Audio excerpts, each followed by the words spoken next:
Welcome everyone. The webcast will begin in 2 minutes.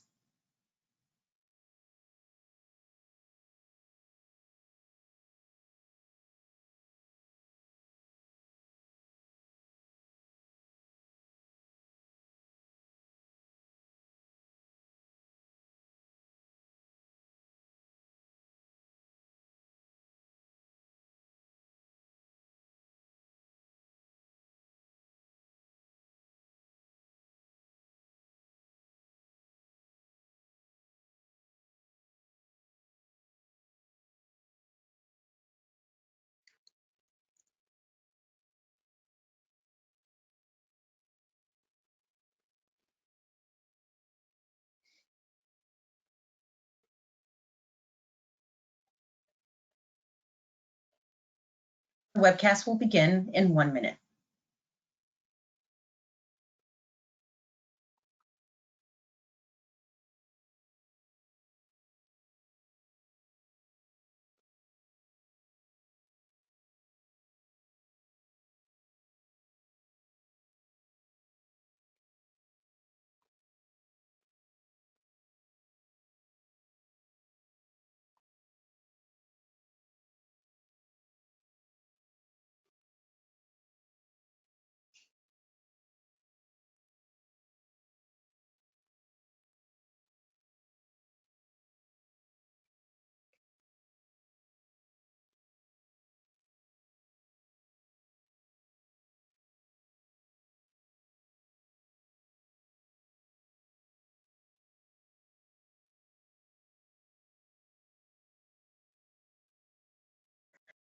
Welcome everyone to the Leukemia and Lymphoma Society of Canada's webcast called Compassionate Conversations, Communications with Patients and Families Facing Blood Cancer Diagnosis and Treatment. This webcast is geared towards the healthcare professionals in our communities. Today, Dr. Julie Brandley, an RN and Patient Services Manager on the BMT Leukemia program at Vancouver General Hospital, will talk about how to navigate conversations with patients and families facing blood cancer diagnosis and treatment. Some healthcare professionals can feel uncomfortable talking about terminal illnesses, and we hope that today's training can help you face some difficult conversations. Let me introduce myself. My name is Sonia Muro, and I'm the Community Program Coordinator for the Leukemia and Lymphoma Society of Canada. I will be the host of this online event. The presentation will last approximately 45 minutes and include a 15-minute question and answer period at the end. Since there are many of you, we invite you to type your questions or comments in the question box of your GoToWebinar panel throughout the presentation. An LLSC staff member will be monitoring to answer any technical or program-related questions. I will read some of your questions out loud at the end of the presentation during the question and answer period. Before we begin our main presentation, I would like to share with you some of our mission and highlight some of our resources that might be helpful for you or someone you know. At the LLSC, our mission is to cure blood cancers and improve the quality of life of those touched by a blood cancer and their families. Ultimately, we are here to serve the community. We offer guidance and support to people affected by blood cancer every step of the way. We offer a variety of educational resources for those affected by blood cancers, as well as for healthcare professionals. In addition to disease information booklets, fact sheets, and videos, we also offer other valuable services, such as a peer support program, virtual support groups, a multitude of webcasts, podcasts, a COVID-19 resource center, and access to our community services managers in every region. We invite you and those affected by blood cancers to visit bloodcancers.ca for more information.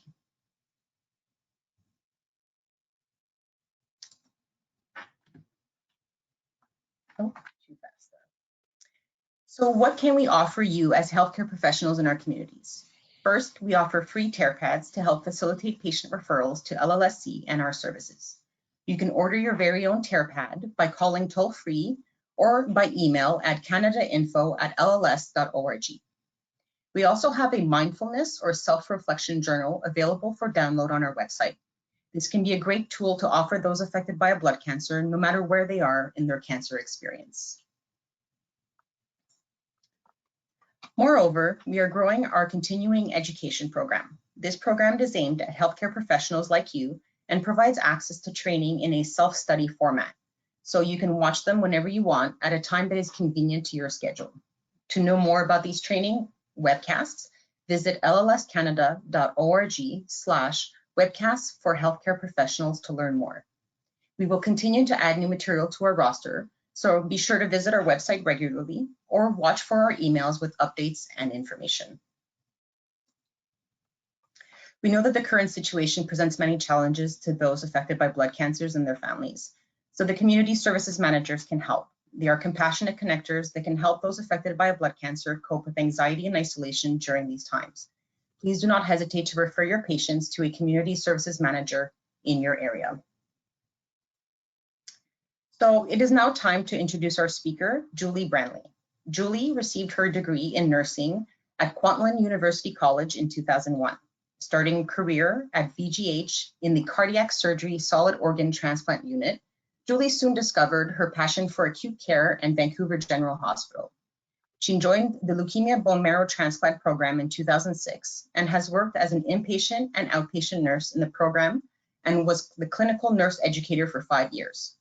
Now, as one of the patient services managers for the program, Julie works with an operational capacity to oversee the program and to make it a center of excellence for the care of malignant hematological diseases. So over to you, Julie. Hello, thank you. Welcome, everyone.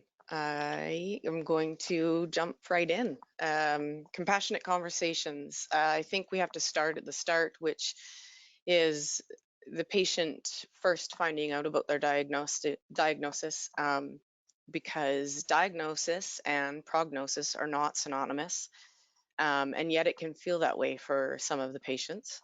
Blood cancer, those words alone are very scary.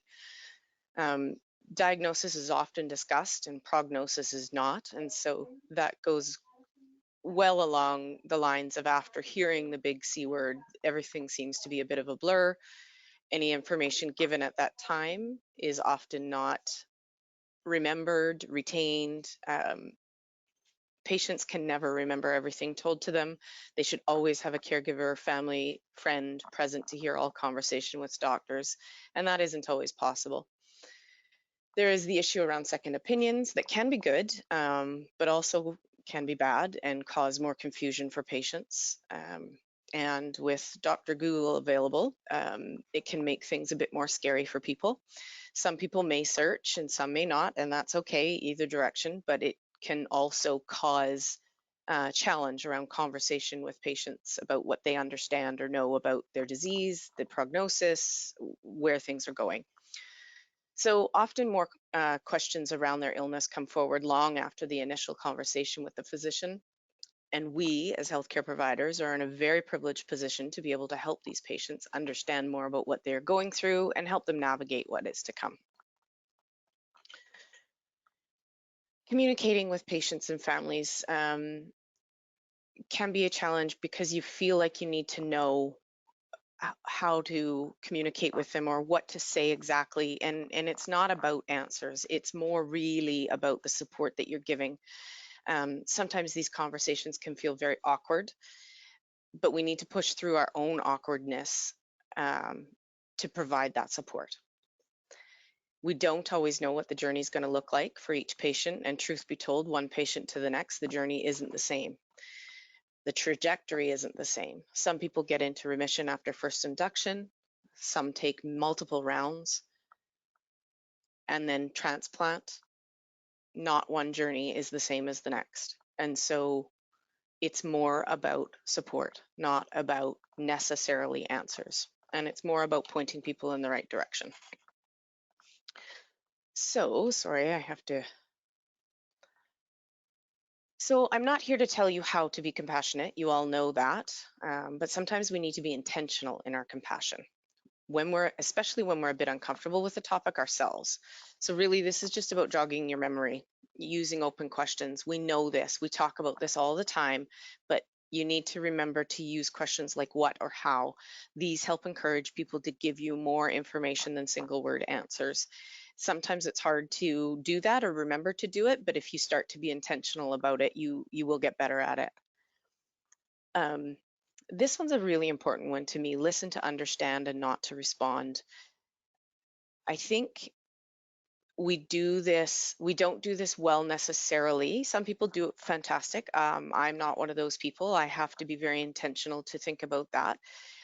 It's something that does take practice, and it can be hard, especially, let's say, for example, you are in a chemo room and you have 3 or 4 patients waiting, or, in different stages of one's infusing, the one you're starting, and you kind of have your eyeballs everywhere, and somebody's talking to you about something. Being able to listen, to understand what they're saying and what they're asking, rather to just get an answer back to them, right? So I think this is important. I think we need to do more of this. Eye contact can be important, but in some cultures not well accepted, so you have to watch for cues with that. Big one is don't be afraid of silence. Using pauses will sometimes encourage people that you're speaking with to open up more. It's sometimes very hard to do as well. Silence can feel awkward and uncomfortable, and you need to get used to that feeling. Just being there, just being with the person. Allow time for the patient and yourself to reflect and gather thoughts. That goes right along with silence. When you give yourself some time and be silent, your ability to reflect, gather thoughts, and respond become easier. And writing it down.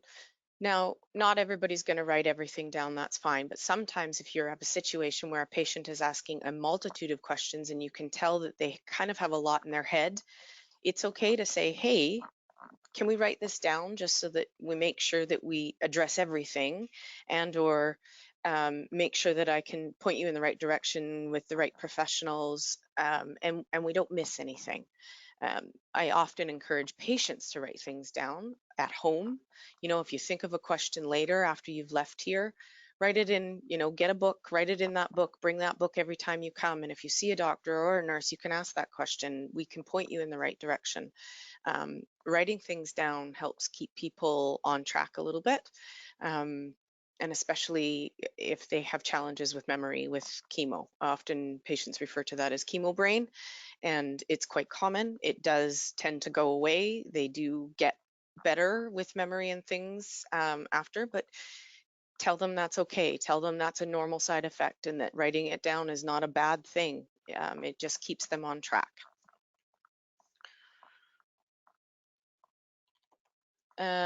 Conversations, again, not stuff that's foreign to you, I'm sure.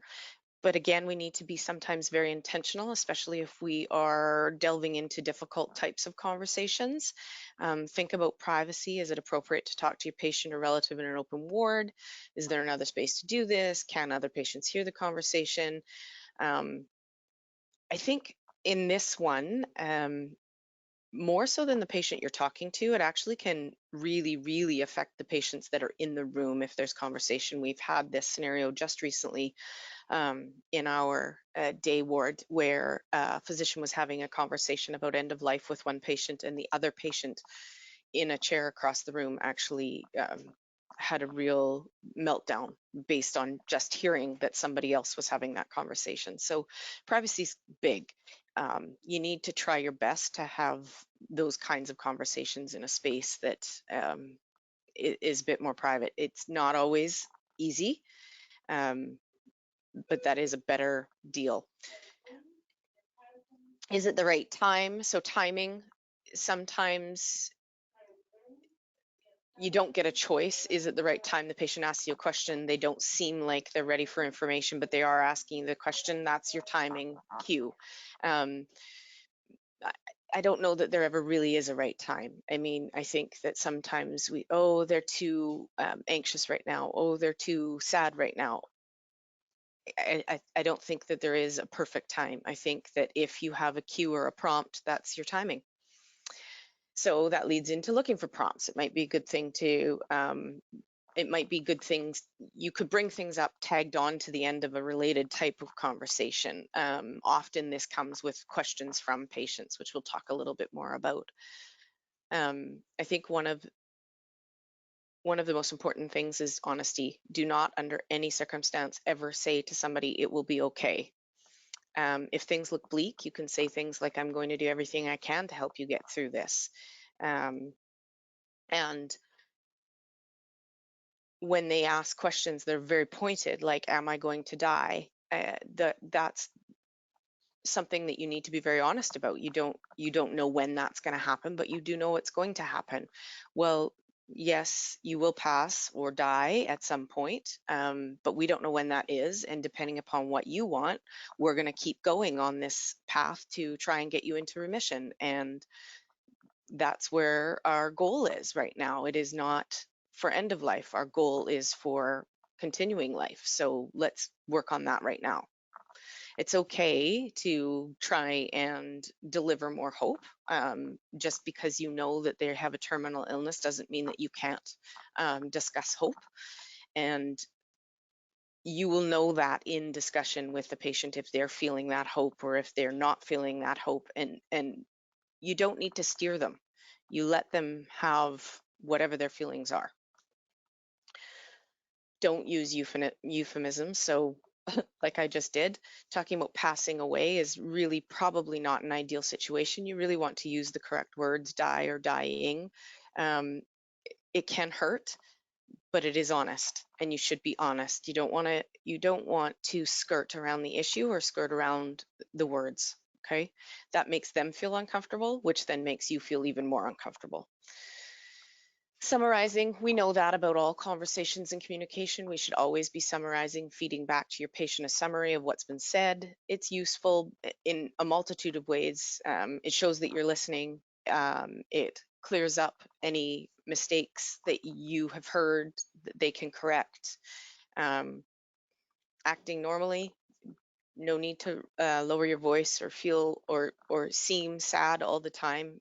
People talk about the weather all the time. You can still talk about the weather. Even if the patient says to you something about dying, you can still talk about normal things. Let them be themselves. There's huge value in just spending time letting them talk about whatever interests them. Their knitting, their grandchildren, if they're a gamer, hiking, stroll down memory lane with them. Let them ask them questions to bring that out. Humor.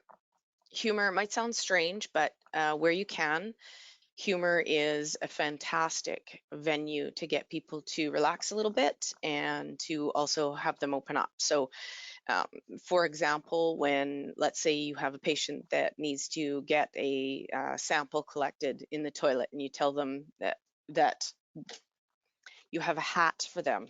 And I will put this hat on my head and say to the patient, so it's not really a hat, but it kind of looks like a funny hat. And then you hand it to them and say, no, no, no, we're going to collect your urine sample here. Something as silly as that can actually make people just stop for a moment and laugh and then tell you a funny story themselves. Maybe it's a miss. That's okay. They might have giggled a little bit and thought that's silly and pass it on. But at least it's just normal interaction, and that's what you want to make sure that you're doing. Okay. So conversation starters for healthcare workers, exploring cues is a big one. If someone says they're worried, ask them what they're worried about. Specifically, what is it specifically you're worried about? I'm worried about dying. Well, what about dying? Is it the act of dying that you're worried about? What will happen on that day, that time? Who will be there? Is it about the people? Is it about pain? You need to delve into some of those cues sometimes. Check to see what they know. Often patients and families have assumptions about many things. One example would be medications. I don't want to get addicted, or I don't want to be on so many meds. And so because of these assumptions, they can suffer. And it's self-inflicted suffering because they don't have adequate information often. You can easily print off info about meds, do some teaching in that moment. Checking to see what they know about what they're going through is very helpful.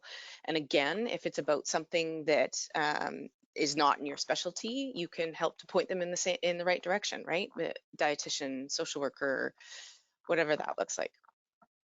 Often patients don't realize the long list of side effects, and some of these side effects can go away. Often side effects are concentrated for a period of time immediately following treatment. And very often they have not tried all the options available to them to control side effects. So explore that. Have you tried blank? People often focus on nausea and vomiting, but there's so much more to it, right? The mucositis, and we'll talk a bit more about side effects and complications. So questions that you could ask if they are talking about end of life, you know, if you were to become more unwell, what's important to you, quality or quantity? Often people are trying to hold on until someone arrives. My son is coming from blank and I really want to see them before I die. Um, you know, you say things like, that's a great goal. And how do we get you to there? Check in often. So every time that you see a patient, you should be doing a check-in, whether it's a patient you know or whether it's one you're building a relationship with. Check in often. How are you doing? You've received a lot of information today. How does that feel? Do you feel like you're retaining it? Do you need anything from me?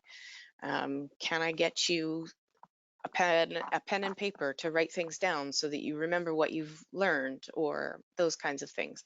These kinds of topics will help open up and allow the patient the opportunity to tell you more. Sometimes they're not going to tell you more, and that's okay. You just have to read that cue and know that this is a person that maybe feels like not talking, and they may just tell you that. They may say, I don't want to talk about this, and that's okay too. So prompts for a deeper dive, questions sometimes asked by patients and families. Patients will sometimes open up to you and start the conversation themselves. They might be ask a direct question, or they may start talking about their concerns in a less obvious way. Be aware of more subtle cues that they might want to talk to you. Often more superficial discussions will lead to more in-depth conversations. So you start talking about the weather and you end talking about their will, okay? Allow them to ask questions. Don't worry if you don't have all the answers. Remember, it's better to admit you don't know than try and make something up. You can try and find the answers to their questions, let them know later, point them in the direction of other professionals that may be able to help. It might take different members of the team to answer all the person's questions, but you can commit to them that you'll help them try and find those answers. Questions like, I love the, why does everything taste horrible? I mean, this is something that is a simple question that isn't necessarily talking about death and dying, but gets into that. Here's one of the common side effects. And do you know, chemotherapy causes taste changes. Did you know that? This can go away, but there are resources to help you. Maybe we can find you a dietitian to talk to. Would you be open to that? If you have ideas or suggestions you've heard from other patients, because you probably have, use those experiences and pass them on. Oh, I had this patient that used to have smoothies all the time, and they, you know, put drops of vanilla into so that they actually could taste something and wanted to have that smoothie. Whatever kind of potential help you have for them, talk to them about it. I'm not getting any better, am I? This one's a doozy and sometimes very hard, but you need to be honest. A good answer might be, it seems like you're not doing well at the moment. However, we are going to work with you to do everything we can to turn this around. Is that what you want? Is this the direction you'd like to go? And they will tell you, yes, that's what I want to do. Of course I want to live. Okay, then that's our goal. We are going to do everything we can. Should I write a will? Yes, I think the easy answer is yes, everyone should have a will. But especially for patients that have terminal illness, if you don't have one, I would highly recommend that you get one. Also, in that, have you thought about who might make decisions if you're unable? Because that too needs to go hand in hand with your will, so that if you become unwell, that you've actually named someone. That conversation alone, getting into the will, can sometimes lead into the death and dying conversation.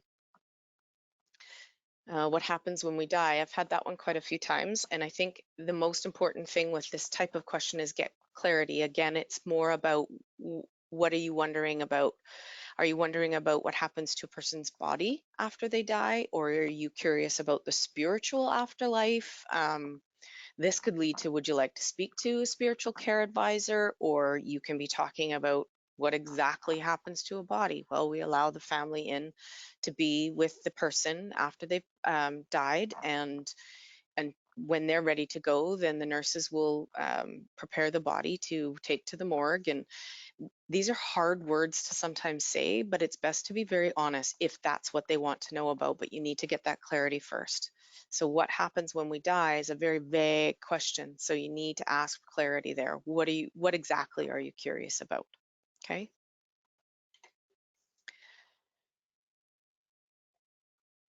So a few tips. I am no expert. I'm a nurse that has worked in this field for many years, and as the years pass, I think I know less. Now I'm aging myself. But I cannot stress to you enough that checking your biases is very important. We've all got our own beliefs and ethics, and that's part of what makes us up. But we should not put that on someone else. It's not right, and it can be harmful. Let them tell you what they want. Think what they want, what they think, what they believe. Follow their cues, right? They may not believe in the afterlife. They may believe in the afterlife, whatever that looks like.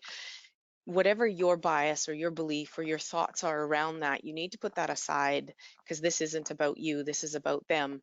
And I think as nurses and other healthcare workers, pardon me, but as a nurse, that's what I was taught, is to put my biases aside and concentrate on the patient. And I don't think we do a bad job of that, but I think that that's very, very important, especially in these kinds of conversations that can be awkward. We need to remember that this isn't about our own beliefs, it's about what their beliefs are. Let them do the talking, you ask the questions.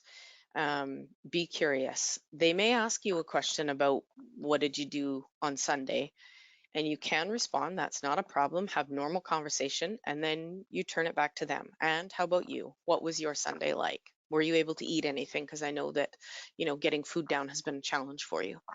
It can be a struggle to sit in silence. Silence, again, is okay. You've got to get comfortable with this. For some patients, that's all they want, is for you just to be there, just to be silent and be there.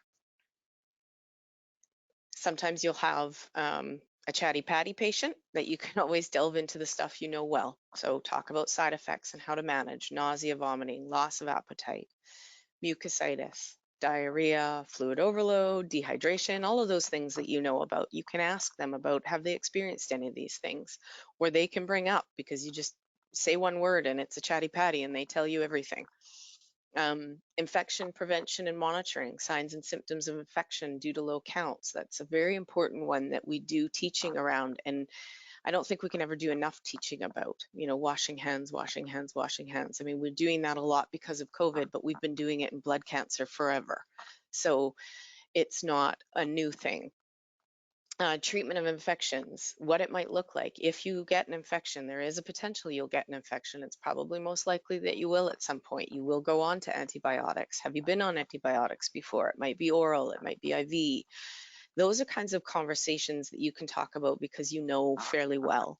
Transfusions, red cells, platelets. Have you had that before? You may get during your treatment, you may have those products infused. Do you have questions about that? Or you've had it already. What was your experience like? These are all ways to get people talking.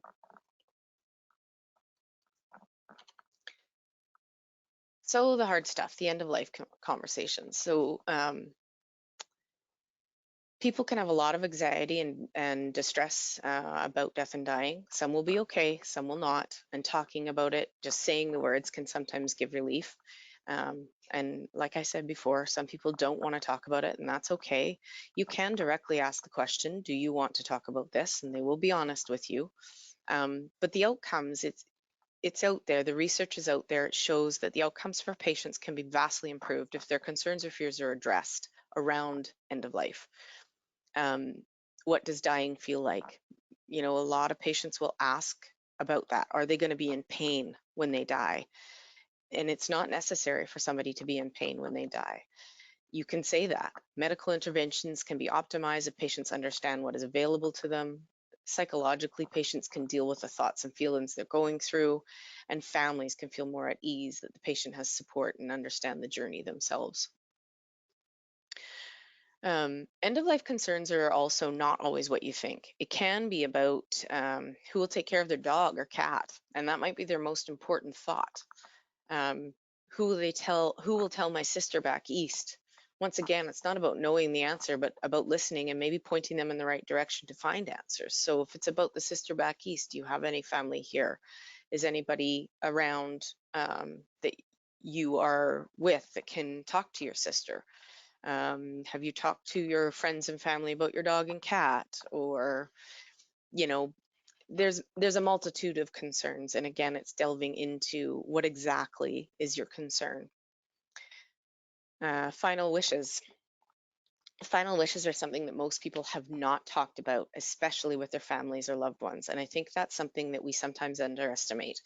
Sometimes a patient is more comfortable telling you, the healthcare provider, and not telling their wife or their husband. I've had that situation where I have had a gentleman who was very much nearing the end of life, and the wife was not having any of it. She was not believing that that was going to happen. She was resisting it, and he struggled greatly because he could not get his wife on board. And so he talked to the healthcare providers only about his own death. And it gave him peace. It took her a very long time, and probably until the day of death, for her to come around to the fact that this was happening. But he was at a lot more peace because he was able to talk to somebody about what were his final wishes and write them down, despite the fact that his wife didn't want to hear anything about it. And that's when we gently refer on. I think it would be good for you to share your wishes with your loved ones. What do you think? How do you think they're going to handle it? Would you like me to be there? Would you like a social worker to be there? Can we provide you some support around talking about your final wishes? Sometimes busy work can be a good thing for people. So when they've asked about a will, or they know that they need to make a will, and they're deciding on funeral arrangements, this can be distracting for them, and it can be a good thing. They can feel more in control, and then it helps the family for after the patient's death because everything's in place. Conversations about death and dying aren't easy. The more you practice, the more comfortable you will feel. I highly, highly recommend all healthcare workers learn about PACE at our hospital. It's called iPACE. I can't remember what the I is, but PACE is Palliative Approach to Care. It's a way of caring for individuals that emphasizes good communication, clarification on goals of care, and it focuses on quality of life, including symptom management. And quality of life doesn't mean giving up on the fight. If they are fully on board with chemotherapy and treatment, and want to get into remission and be better and stay alive, then that's our goal, but it doesn't mean we can't talk about quality of life. Quality of life should always be talked about, despite what the trajectory is.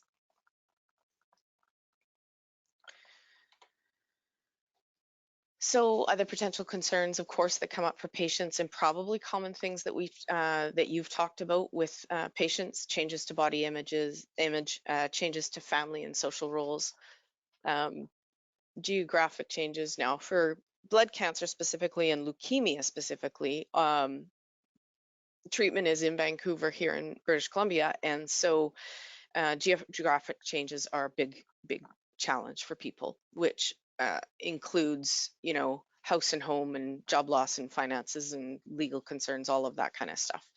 How to cope with children. There's another big one that I haven't talked yet about, but somebody is diagnosed and they have, a 5-year-old child, and they don't know how to tell their child, and they don't know if they should tell their child or when they should tell their child. I don't know the answer to that either. There are a lot of resources out there to help people talk to their children about their diagnoses, and about death and dying, if that's the journey. And in that scenario, if somebody would ask me, I would say, well, tell me about your kids or your child, and what are they like? Are they open to new ideas? Are they fearful all the time? What about a counselor? social worker, have some assistance in this kind of thing. You just explore options, really, not necessarily giving them this is what you need to do. And then always remember to support people. So this isn't an exhaustive list, obviously, but there's supports out there for these patients in every facet: Cancer Agency, Leukemia Lymphoma Society, Inspire Health, Canadian Cancer Society, our BMT program website has lots of information and probably links all of those people together around all of the same things. But that just feeds into the discussion around you do not have to know the answer. There are people out there, there are resources out there to answer some of the questions for these patients. But I honestly believe that most of the time it isn't about answers to questions, it's about support and it's about being there for patients. So here's a list of the, I didn't do a bibliography, and I didn't on purpose because I didn't really use these sites in the same way, but I did kind of go back through and refresh my memory. I haven't been on the floor actually for about 5 years, but still have these conversations. I now often have them with family members. I get phone calls from parents when we have young patients on the floor. Currently, our program is not having visitors, which has become an intense problem, of course, for patients, but also for nursing staff because of the supports that we get when patients, families do visit. So there is no visitors right now, which is, so I've had lots and lots of conversations like this with family members recently. But these are the resources that I was using in building this PowerPoint. So good places to go to read more on some of what we talked about. And that's really it for me.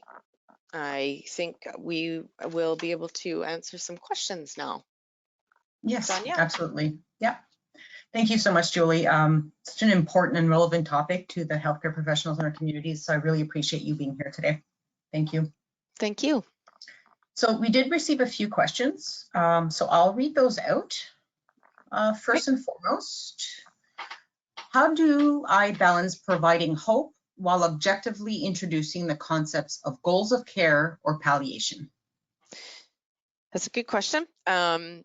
So I think that if you need to read cues of the patients, and sometimes that's not easy. I know you don't always have a lot of time, but you really need to read the cues and ask the questions. So what are your goals?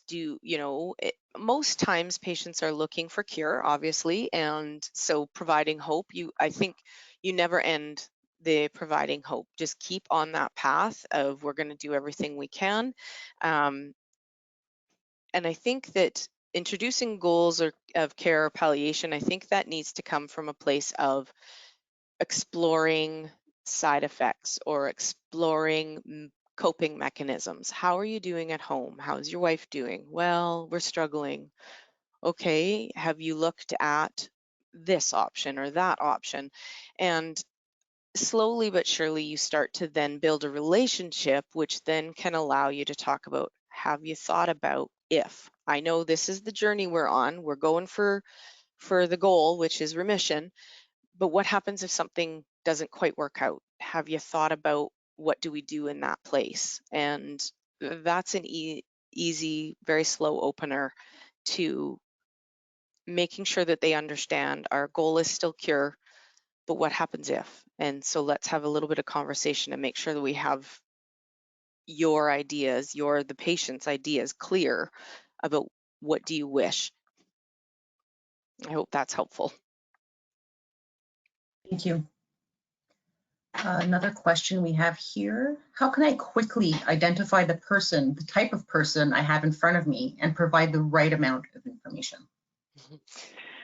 I don't know that I have a good answer for you on this one. I would say quickly is probably not easily, unless it's a chatty patty, somebody that's telling you their whole life story. But lots of times people are quite quiet, especially in the beginning of diagnosis. So quickly identifying somebody, I don't know that that's possible. It's about building a relationship. So, you know, really just sitting in front of them and asking a few questions. You'll know quickly if they want to talk to you about anything at all. And it's okay if they don't. You try your best. Thank you. I have another question here. How should I manage a situation when it is clear that the person in front of me is in shock and is unable to digest information? So this is where silence comes in my opinion. I think you just sit with them and you call it out. I think you might be in a little bit of shock and maybe not absorbing. Am I getting that right? And just talk about that. Don't talk about what they've learned today. Talk about that alone. Are you doing okay? You look like you're a little bit overwhelmed by everything that's happened or everything you've been told. Let's just sit with that for a minute. Are you okay with a little bit of silence? Do you want to talk about any of it? Or have you written anything down? Maybe we need to revisit this on your next visit, that kind of thing. I think that you need to be honest and tell them what you see and allow them to be overwhelmed, allow them to be shocked. We can't bring them out of that. We need to let them live through it. Thank you. I have another one here. I find it difficult to deal with angry reactions. Do you have any tips? So again, I would say, you know, you call it out. I see that you're really angry and I'm sorry. I understand there's lots of things that have made you angry. If you know what the cause is, you can talk about that, but I think you just call it out. I see that you're really angry and I'm sorry. Can I continue to do your dressing? Can I put this IV in your arm? Can I still, do you need 5 minutes? You know, and sometimes they still lash out. No, just do your damn job. Okay, I'm going to do my job, but I'm sorry that you're very angry. I need to continue to do my job, and I would appreciate it if you aren't yelling at me.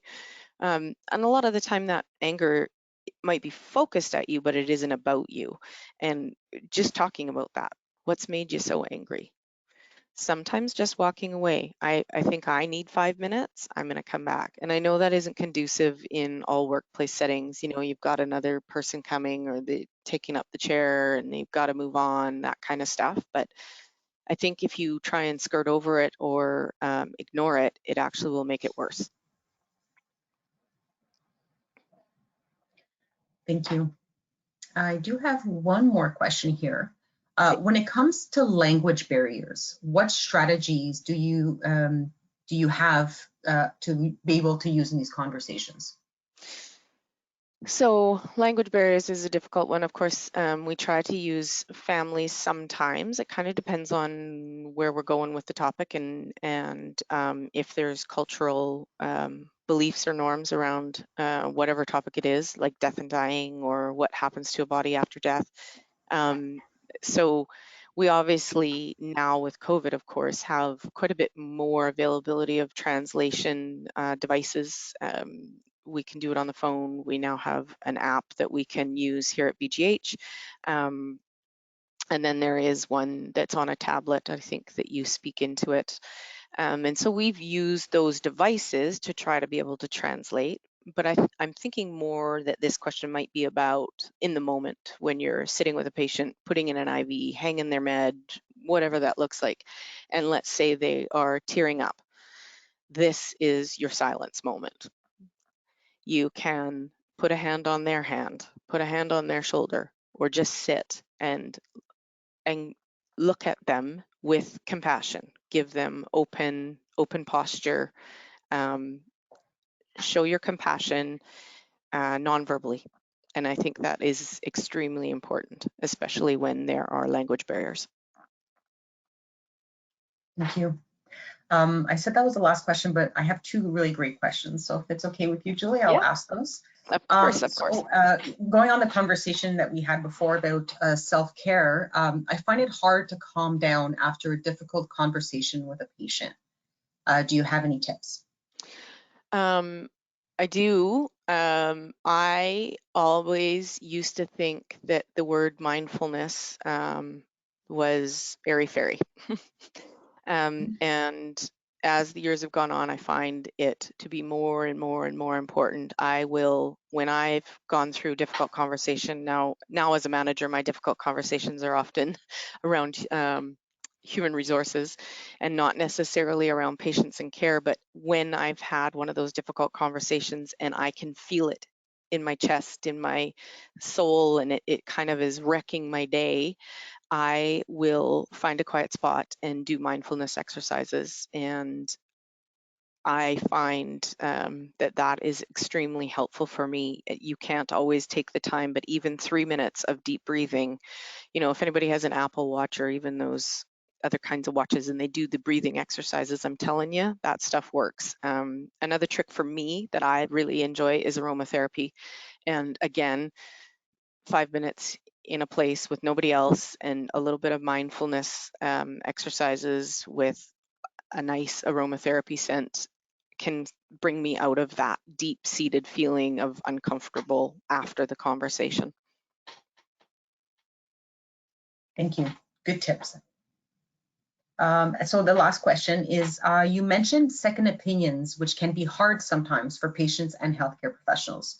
What is the best approach a patient can take to ask for a second opinion?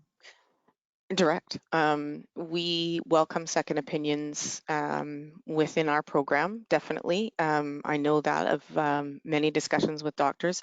The doctors will be honest with patients and say that, you probably aren't going to find more information, but please, here's some connections that you can make to try and get a second opinion. Lots of times the patients are afraid to ask the doctors, and so they'll just do it on their own, which is fine.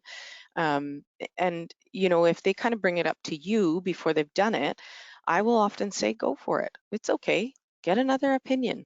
It might make things confusing, and I'm happy to try and work through that with you once you get that information. And I'm sure that your doctor will be able to answer more of those questions for you if you get a different second opinion.